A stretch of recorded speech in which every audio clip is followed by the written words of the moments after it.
Ayurvedic food supplement and medicine.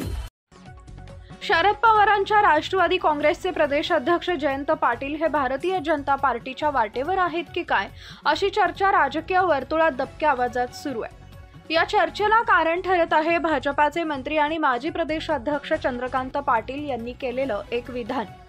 मुख्यमंत्री देवेंद्र फडणवीस यांचा उल्लेख करत चंद्रकांत पाटलांनी जयंत पाटलांच्या भाजप प्रवेशासंदर्भात सूचक विधान केलं आहे। जयंत पाटलांच्या भाजप पक्ष प्रवेशाच्या चर्चा सुरू असण्यावरून चंद्रकांत पाटलांना शुक्रवारी पत्रकारांनी प्रश्न विचारला। याच चर्चावरून चंद्रकांत पाटलांनी स्पष्टीकरण दिलंय।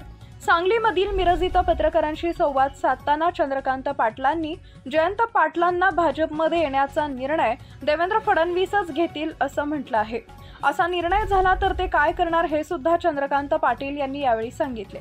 जयंत पाटलांना भाजपात घेण्याचा निर्णय देवेंद्र फडणवीसच घेतील असा निर्णय झाला तर जयंत पाटलांकडे पहिले आपणच जाऊ आणि त्यांना भाजपात या म्हणू, मात्र देवेंद्र फडणवीस असा निर्णय करतील अशी कोणतीही शक्यता आज दिसत नाही, अशा शब्दात भाजपाचे उच्च व तंत्र शिक्षण मंत्री चंद्रकांत पाटलांनी जयंत पाटलांच्या फडणवीस हे दूरदृष्टीचे नेते आहेत। चंद्रकांत पाटलांनी दिलेल्या या उत्तरामुळे गेल्या काही महिन्यांपासून जयंत पाटील भाजपात जाणार या चर्चेचा पूर्णविराम दिलाय।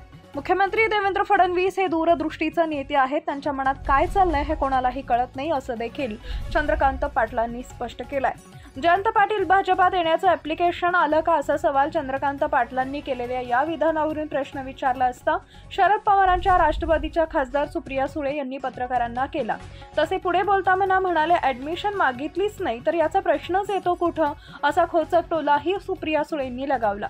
दरम्यान दुसरीकडे हिंदी सक्ती विरोधात राज ठाकरे आणि उद्धव ठाकरेंनी 5 जुलै रोजी मुंबईत मोर्चाचं आवाहन केलं असतानाच जयंत पाटलांनी या आंदोलनामध्ये शरद पवारांचा पक्ष सहभागी होईल असं पक्षाचा प्रदेश अध्यक्ष म्हणून जाहीर केलंय।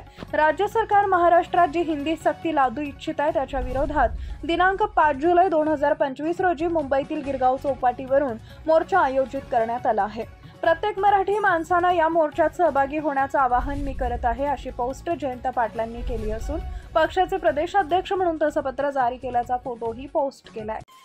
सनेज care Sanjivani centre building, name plot number F3 near Gokhale school, sector number 12, shop number 12, mobile number 88 28 38 80 04 आणि 80 87 02 10 04।